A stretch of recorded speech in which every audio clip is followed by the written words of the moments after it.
கோவையில் நடைபெற்ற நம்ம கொங்கு நாடு மாரத்தான் கௌரவ அழைப்பாளராக கலந்து கொண்ட சமூக ஆர்வலர் டிஸ்கோ காஜா வெற்றி பெற்ற மாணவர்களுக்கு பரிசுகளை வழங்கி பாராட்டு. கோவையில் நம்ம கொங்கு நாடு மாரத்தான் போட்டி சரவணம்பட்டி பகுதியில் நடைபெற்றது. கொங்கு நாடு மருத்துவமனையின் தலைவர் மருத்துவர் ராஜு தலைமையில் நடைபெற்ற இதில் மருத்துவமனையின் இயக்குநர் மருத்துவர் கார்த்திக் முன்னிலை வகித்தார். இதில் சிறப்பு விருந்தினராக தமிழக காவல்துறை முன்னாள் டிஜிபி சைலேந்திரபாபு கலந்து கொண்டு போட்டிகளை துவக்கி வைத்தார்.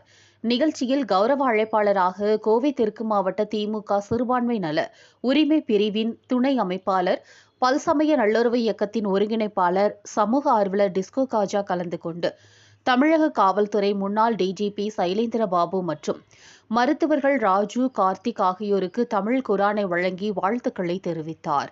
இதேபோல மாரத்தான் போட்டியில் வெற்றி பெற்ற மாணவருக்கு தமிழ் குரான் பரிசு வழங்கி பாராட்டுக்களை தெரிவித்தார். இந்நிகழ்ச்சியில் அவருடன் மேரிஸ் போட்டோஸ் மாணிக்கம் உடன் இருந்தார்.